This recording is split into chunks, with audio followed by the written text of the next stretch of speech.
The shuttle was burning when it hit the trees. Heard the screaming of metal before she felt the impact.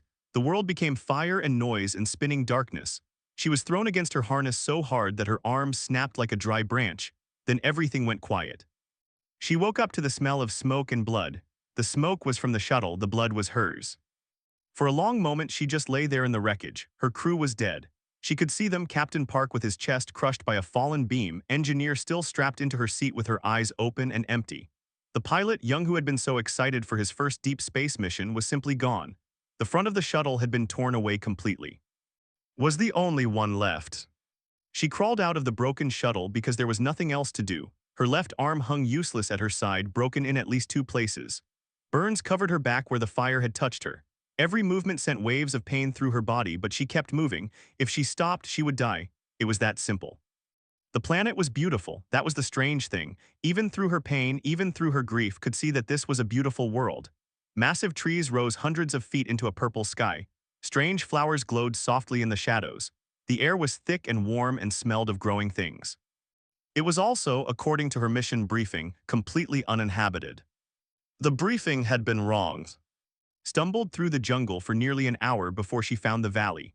It was a natural bowl in the land, protected by high cliffs on 3 sides and dense forest on the 4th. In the center of the valley were structures, simple buildings made of stone and wood, arranged in a circle around a central clearing. And in that clearing were children. They were not human children, they were something else entirely. They stood on 2 legs like humans, but that was where the similarity ended. They were covered in sleek black fur. They had claws on their hands and feet, each claw as long as finger. Their faces were flat and wide, with large golden eyes and mouths full of sharp teeth. Even the smallest of them was nearly as tall as cubs. They were cubs of some predator species, a nursery. His heart began to pound. Predators meant adult predators somewhere nearby. Adults who would not be happy to find a strange creature near their young. She tried to back away, to slip into the jungle before she was seen. But her injured body betrayed her. Her foot caught on a root and she fell hard, crying out as her broken arm hit the ground. The cubs turned, dozens of golden eyes fixed on her. Stopped breathing. One of the cubs, larger than the others, probably older, took a step toward her. It tilted its head, studying her with those alien eyes. Then it opened its mouth and made a sound, a series of clicks and growls that could not understand. More sounds came from behind her, adult sounds, deeper, more dangerous. Turned her head slowly and saw them. 3 adult creatures, each one standing over 8 feet tall. Their claws were longer than her hand. Their teeth could crush bone. They moved with the easy grace of apex predators, creatures that had never known fear because nothing had ever given them reason to fear. The largest of them, an old female with gray streaks in her black fur, stepped forward. She spoke in that strange, clicking language, and though could not understand the words, she understood the tone perfectly. "What is this thing? Why is it here? Should we kill it?" "Please," whispered. She knew they could not understand her, but she spoke anyway. "I mean no harm, my ship crashed, I just want to survive." The old female studied her. Those golden eyes were intelligent, far more intelligent than any animal. This was a person looking at her, realized. An alien person, yes, but a person nonetheless. Another adult, a male with scars across his face, stepped forward, his claws extended. He spoke harshly and did not need a translator to know what he was saying. Kill it now before it threatens the cubs." His heart hammered in her chest. She could not run, she could not fight. She could only kneel there in the dirt, injured and helpless, waiting to die. Then one of the cubs did something unexpected. The little creature, it could not have been more than a few years old, wandered away from the group. It moved toward the burning shuttle, drawn by the strange lights and colors of the fire. The other adults were focused on. They did not see the cub approaching the flames. But saw. She did not think, she did not calculate the risks or consider her own survival. She simply moved. Her broken arm screamed in protest as she pushed herself up. Her burned back tore open as she ran, but none of that mattered. All that mattered was the small creature walking toward the fire, unaware of the danger. Reached the cub just as a piece of the shuttle exploded outward. She threw herself over the small body, wrapping around it like a shield. The burning metal hit her back instead. She felt it cut through her skin, felt the heat sear her flesh, and she screamed. But she did not let go of the cub. When the explosion ended, lay there shaking. The cub was crying, a high, frightened sound that cut through the air, but it was alive, it was unharmed, had protected it.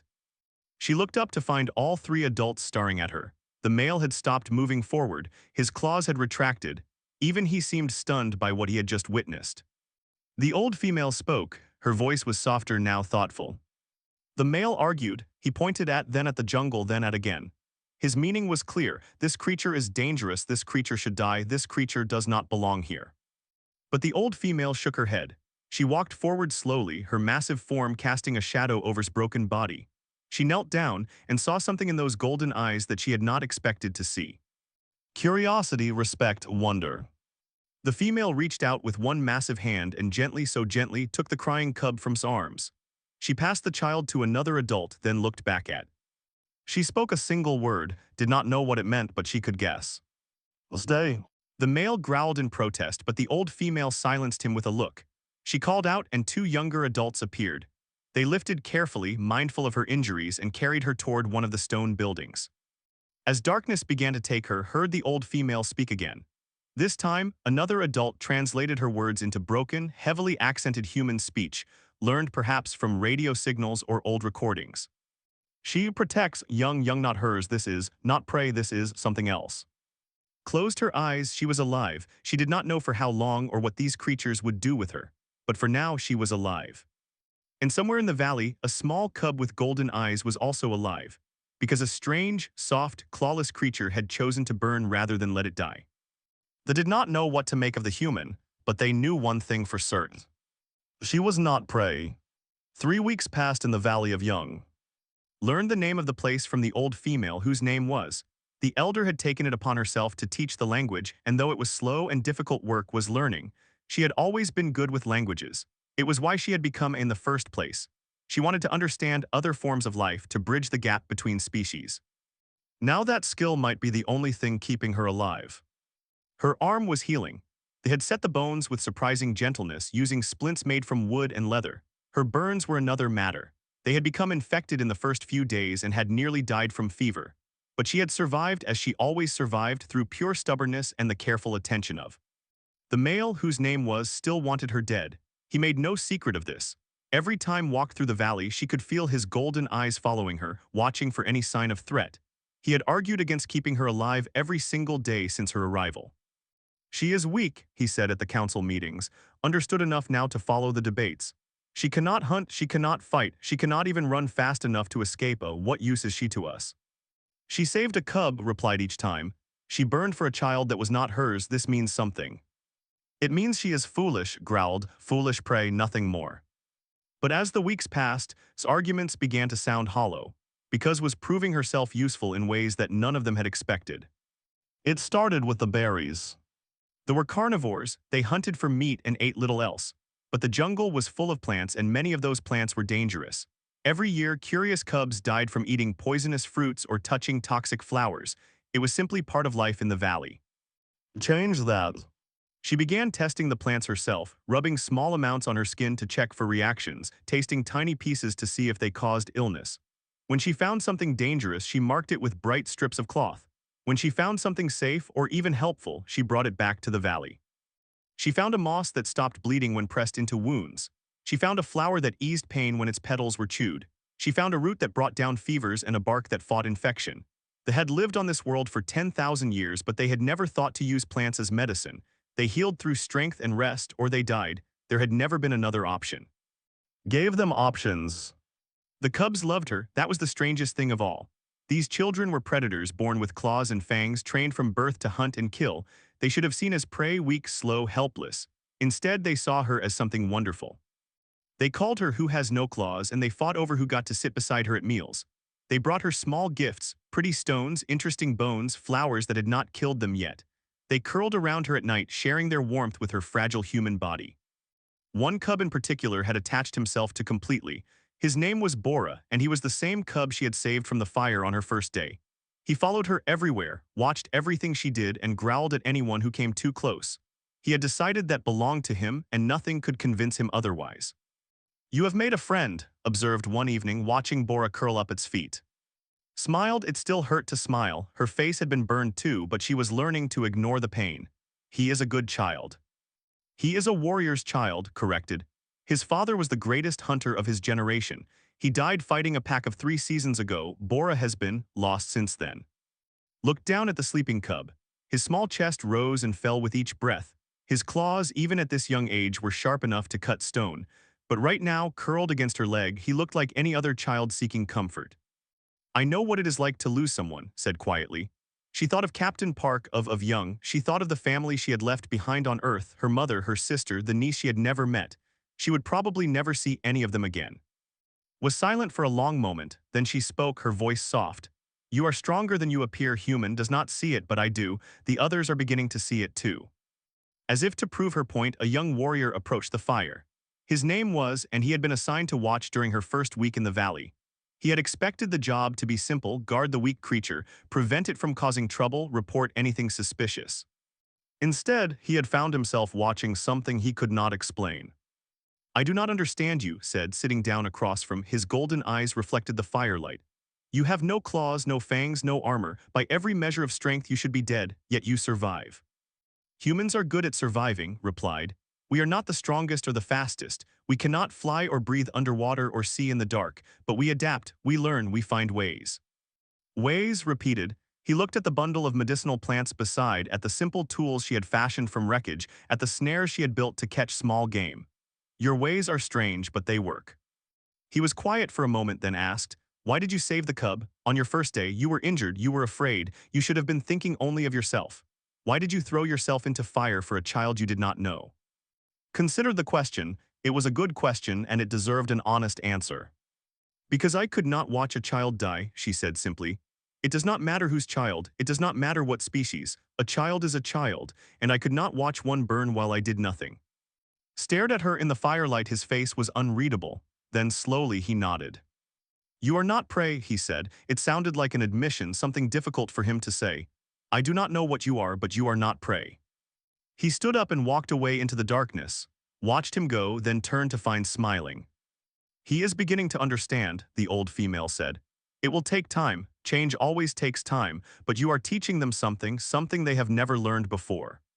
"What am I teaching them?" His golden eyes were warm. "That strength is not only in the claw, that courage is not only in the roar, that sometimes the softest creature can have the hardest heart." Boris stirred in his sleep, his small claws flexing. He made a sound, a low, contented rumble, and pressed closer to warmth. She put her hand on his head, feeling the softness of his fur, and smiled. For the first time since the crash, she felt like she might actually survive this. Not just live through it, but become part of something. Part of this strange family of predators who were slowly, reluctantly, learning to see her as one of their own. She did not know what the future would bring, but right now, in this moment, she was safe, she was needed, she was home. And in the shadows at the edge of the firelight, watched her with new eyes. He still did not understand the human, but he was beginning to think that maybe understanding was not the point. Maybe the point was simply to watch, and to learn, and to wonder at the strange creature who had fallen from the sky and changed everything. The ships came at dawn. Was gathering herbs in the forest when she heard the sound, a deep rumble that shook the leaves and sent birds screaming into the sky. She knew that sound.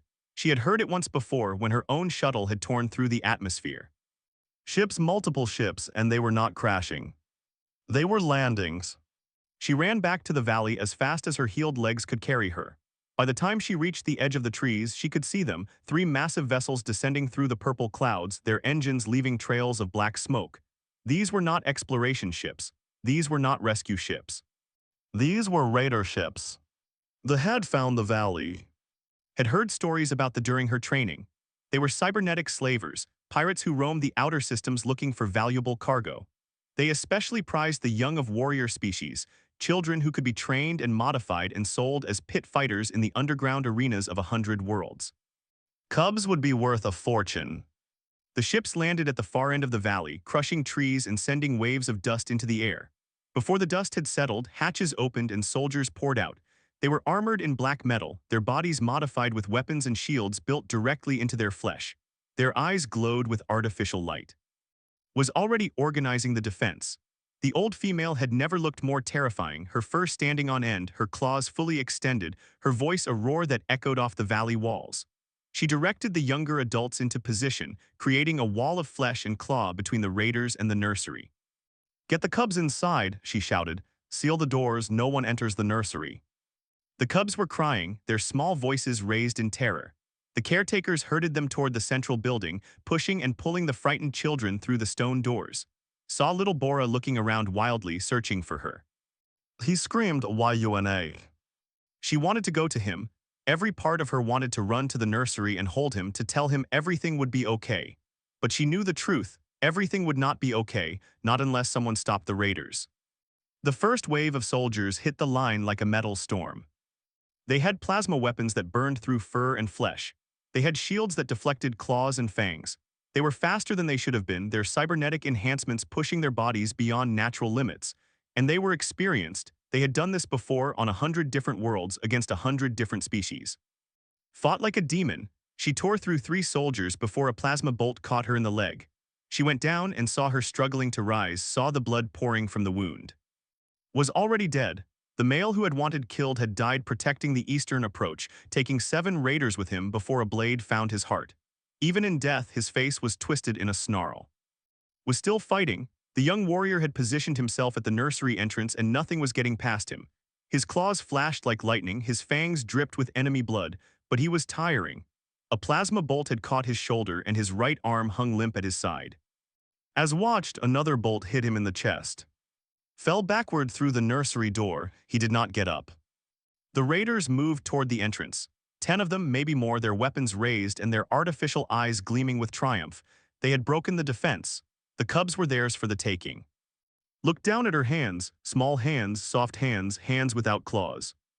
Then she looked at the wreckage of her shuttle, still sitting at the edge of the valley where it had crashed all those weeks ago. She ran. The raiders did not even notice her at first. She was small, weak, harmless, not worth the ammunition. They were focused on the nursery, on the valuable cargo within. That was their mistake. Reached the shuttle and pulled a long piece of metal from the wreckage. It was part of the hull, sharp on one end, heavy enough to do damage. She had been using pieces of the wreckage for weeks, fashioning tools and weapons. This piece she had been saving. She did not know what for, now she knew. She walked back toward the nursery. The raiders had reached the door. Their commander was laughing, giving orders for his men to secure the cubs and prepare them for transport. "Hello," said. The commander turned. He looked at her, small, soft, holding a piece of scrap metal like it was a spear. His laugh grew louder. "What is this?" he asked. "A pet? Did they keep a human pet?" "I am not a pet," said. "I am their guardian." The commander laughed again. "You, guardian? Look at you, little creature. You have no claws, no fangs, no armor. You are nothing." "I am something," replied. "I am the thing standing between you and those children, and you will not pass." The commander stopped laughing. Something in her voice made him uneasy, something he could not quite identify, but he shook it off. She was nothing, she was prey. "Kill her," he said. 3 raiders raised their weapons. 3 plasma bolts flew toward. She moved. Not fast enough to dodge, no human could dodge plasma fire, but fast enough to make them miss the vital spots. 1 bolt caught her arm, another grazed her ribs, the third missed completely. She did not stop, she did not slow.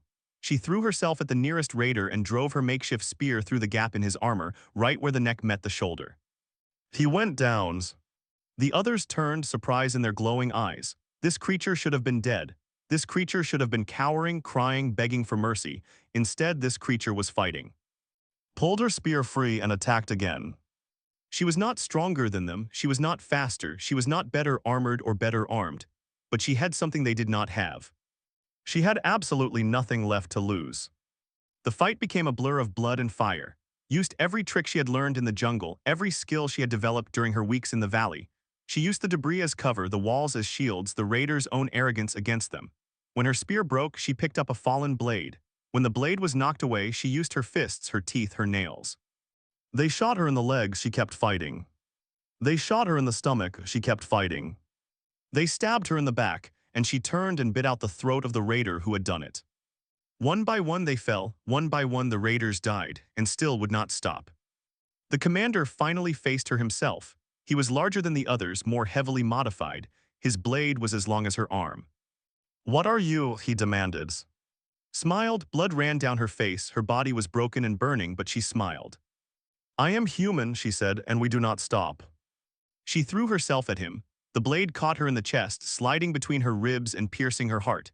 But her momentum carried her forward, and her own weapon found his throat. They fell together. The remaining raiders fled. They ran back to their ships. terrified of the small creature who would not die, who had killed 11 of their brothers with nothing but a piece of scrap metal and the refusal to surrender. The ships took off, the valley fell silent. Inside the nursery opened his eyes. His wounds were serious but not fatal. He pulled himself up and looked toward the doorway. He saw lying there, her body blocking the entrance, her broken spear still clutched in her hand. She was not moving, she would never move again. But behind her, inside the nursery, every single cub was alive. She had done it. The small, soft, clawless creature had held the door against an army. She had given everything, her blood, her body, her life, for children who were not hers, for a species that was not her own. Crawled toward her, he reached out with his uninjured arm and touched her face. It was still warm. Oh, he whispered. She did not answer, she would never answer again. But somewhere deep inside the nursery, a small voice called out. "Where are you?" Bora, the little cub who had attached himself to her from the first day, the child she had saved from fire, looked at the dead human, and for the first time in his life he felt tears running down his face. She had protected them, she had died for them. And he would never, ever forget. The Valley of Heroes was an ancient place. For 10,000 years they had buried their greatest warriors there. The ground was sacred, touched by the blood and honor of countless generations. Only those who had proven themselves beyond all doubt, who had given everything in service of the clan, were allowed to rest in that hallowed earth. No outsider had ever been buried there. The very idea was unthinkable. The Valley of Heroes was for predators, it was for their own. But on the day after the raid, as the sun rose over the mountains and painted the sky in shades of purple and gold, the entire clan gathered at the valley's edge. They carried a small body wrapped in white cloth, the traditional color of mourning among the. Looked so small in death. She had always been small, but now, surrounded by the massive forms of she seemed almost like a child. A sleeping child who might wake at any moment and smile and ask if anyone needed medicine. She would not wake, she would never wake again. Stood at the head of the procession. The old female had survived the raid, though she would walk with a limp for the rest of her life. The plasma bolt had done permanent damage. She did not care. She was alive and the cubs were alive, and that was all that mattered. She spoke the ancient words of burial, the words that had been spoken over warriors for 100 generations. As she spoke, she modified them, adding new phrases, changing old ones. What she said had never been said before, but it felt right. It felt true. "Here lies of the humans," intoned. "She came to us a stranger. She had no claws to fight, no fangs to bite, no fur to protect her from the cold. By every measure we knew she was weak. By every standard we held, she was prey." The gathered were silent. Even the cubs, clustered at the edge of the crowd, did not make a sound. "But she was not prey," continued. "She was a guardian, she healed our sick, she protected our young. When death came for our children, she stood in its way and refused to move. She gave her blood, her body, her life, for cubs that were not hers, for people who were not her own." The old female's voice cracked. For the first time any of them could remember, showed emotion beyond anger or determination. "She taught us something," said. "She taught us that strength is not only in the muscle. That courage is not only in the roar, that the smallest creature can have the greatest heart. She was better than us, better than all of us." They lowered into the ground. The white cloth caught the morning light, and for a moment she seemed to glow. Then the earth covered her and she was gone. The ceremony should have ended there. The mourners should have returned to the village to begin rebuilding, but stepped forward. His wounds were still healing. His right arm was bound in a sling and his chest was wrapped in bandages. He moved slowly, painfully, but he moved with purpose. In his good hand, he carried his blade. This blade was not just a weapon. It was an heirloom passed down through his family for 20 generations. It had a name, an ancient name given by the first warrior who had carried it into battle. Every blade had a name, and those names never changed. It was tradition, it was law. "I wish to speak," said. The crowd parted for him, watched, curious but not interfering. She knew something important was about to happen. Reached the grave and knelt. He held his blade across his palms, offering it to the earth, to the dead, to whatever spirits might be watching. "This blade is called Stormfang," he said. "It was named by my ancestor, the Brave, after he killed a storm beast with a single strike. It has carried that name for 1,000 years." He paused, and when he spoke again, his voice was thick with emotion. "I rename this blade. From this day forward it shall be called Claw." Gasps rippled through the crowd. What was doing was unprecedented, unheard of. In 10,000 years of history, no warrior had ever renamed a blade. The names were sacred, unchangeable, eternal. "But was not finished." "Had no claws," he said. She had no natural weapons, she could not hunt, could not fight, could not survive as we survive. But she killed 11 raiders with nothing but scrap metal and will.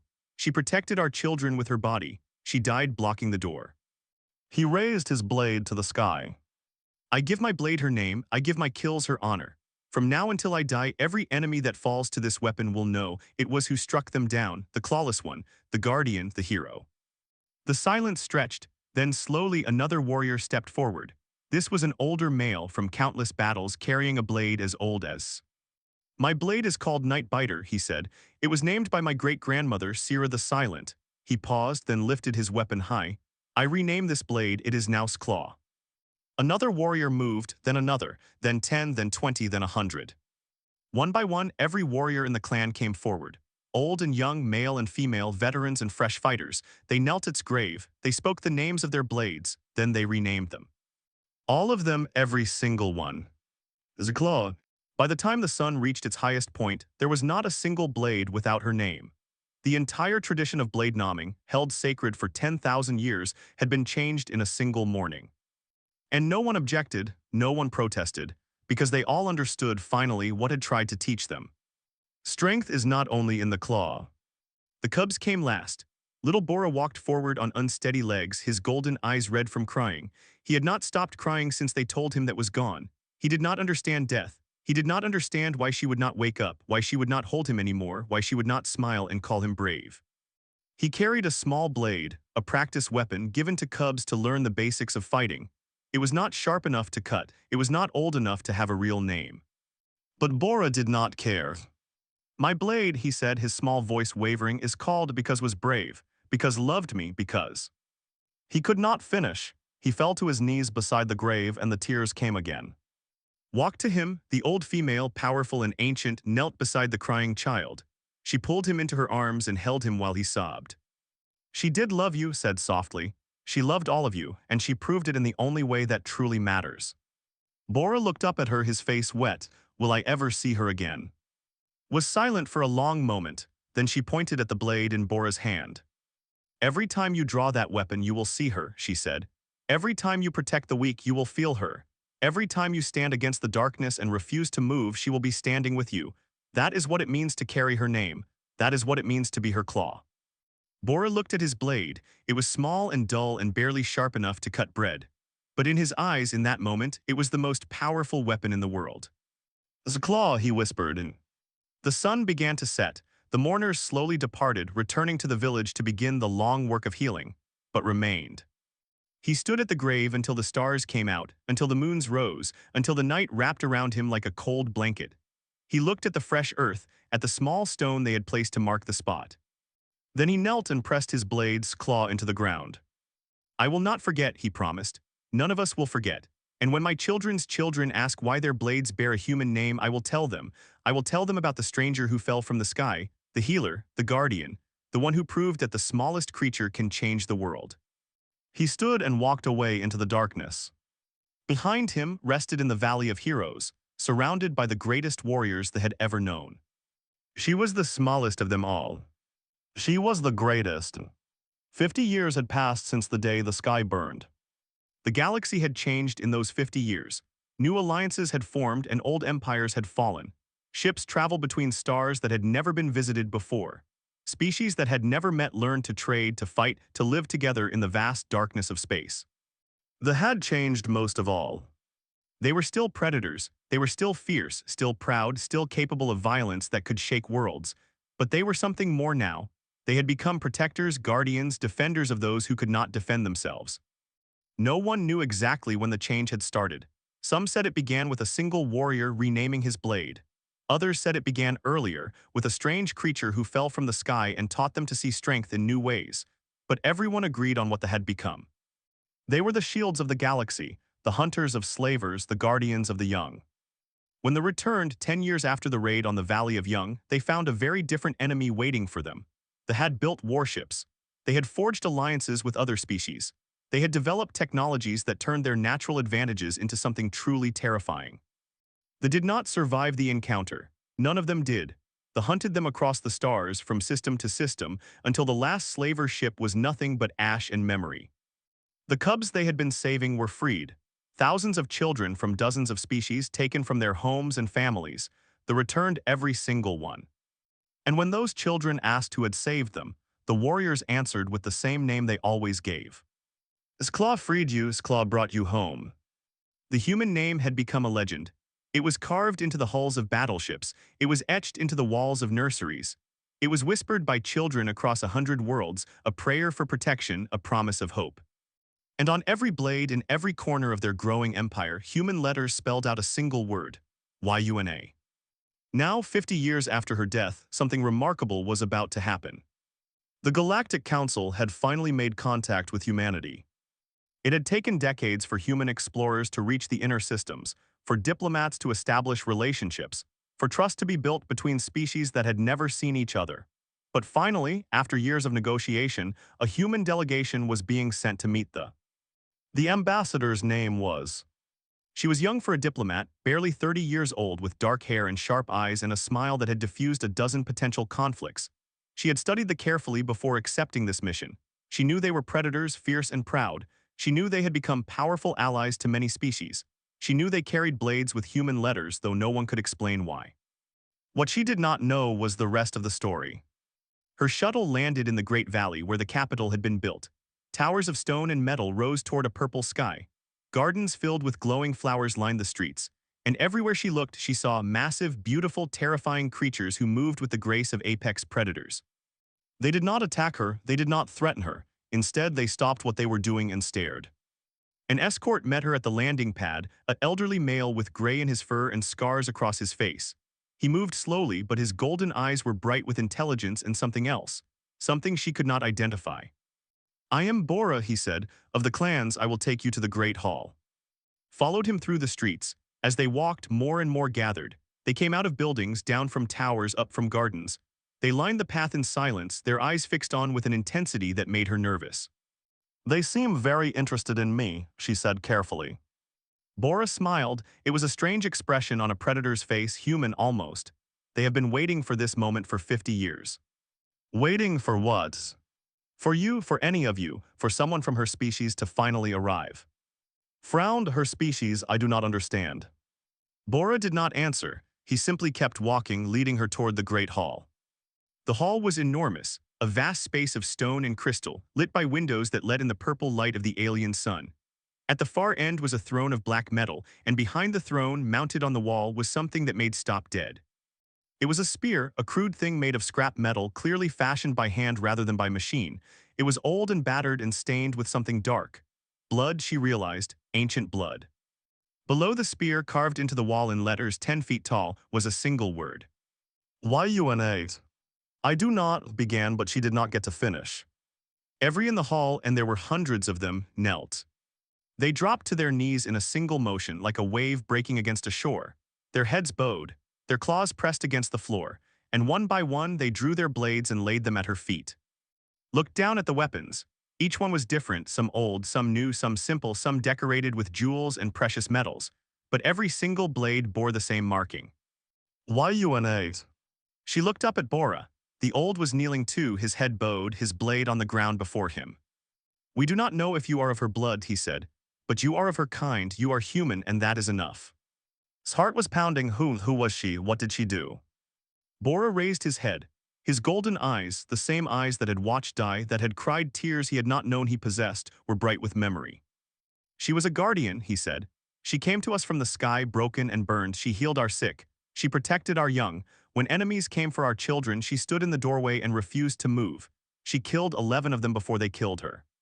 He pointed at the spear on the wall. That was her weapon, a piece of scrap metal. It was all she had, and with it she saved every cub in the nursery. Tears were forming in his eyes. She had never heard this story. No human had ever heard this story. Had been listed as killed in a shuttle accident 50 years ago. Her family had mourned her and moved on. No one had known what she had truly done. Why do you kneel to me? Asked. I did not do anything. I am not her. Bora stood slowly, his old joints creaking. He walked to her and took her hand in his massive paw gently, so gently. You are her legacy, he said. You are the child of her species, and we made a promise 50 years ago. We promised that we would never forget, that we would carry her name into every battle on every blade, that we would protect the weak and guard the young as she protected and guarded us. He smiled again, that strange human smile. She taught us that true strength is not in the claw, it is in the choice. The choice to stand when standing costs everything. The choice to protect those who cannot protect themselves. The choice to love even when love means death. He released her hand and gestured to the hall, to the hundreds of kneeling warriors, to the blades laid at her feet.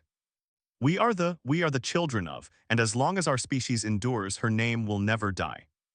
Looked around the hall, she saw ancient warriors with scars from 100 battles.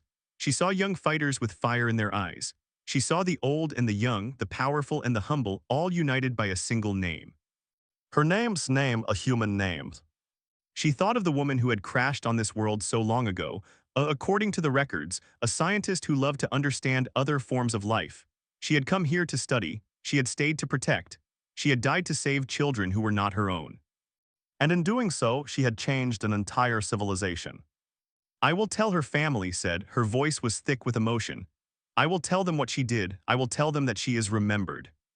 Bora nodded. Tell them more than that, tell them that she is honored, tell them that she is loved. Tell them that every child born in the territories is safe because of her. Tell them that every slaver who threatens the young dies by a blade that bears her name. He turned and walked to the throne. He did not sit on it, he walked past it to the wall behind, to the ancient spear mounted there. This weapon saved my life, he said. I was a cub when the raiders came. I was in the nursery when they broke through the defenses. I would have been taken, sold, killed in some arena for the entertainment of monsters. He touched the spear, his claws tracing the dried blood. But she stood in the door. She stood there, small and soft and clawless, and she would not move. She burned and bled and broke, and still she would not move. He turned back to, I have lived 50 years because of her. I have children and because of her. Every joy I have ever known, every victory I have ever won, every moment of peace I have ever felt, all of it exists because a single human decided that my life was worth dying for. Bora drew his blade's claw, the same blade he had named that day 50 years ago, now worn smooth by decades of use. We are her legacy, he said. We are her claws, and we will carry her name until the stars go dark. Stepped forward, she reached out and touched the blade, felt the weight of it in her hand. The metal was warm, as if it remembered the heat of battle, the fire of sacrifice. Oh, she whispered, and in the great hall of the, surrounded by the warriors of a predator race, a human ambassador wept for a woman she had never known. A woman who had proven once and forever that the smallest creature can have the greatest heart. That love is stronger than death. And that some names are never, ever forgotten.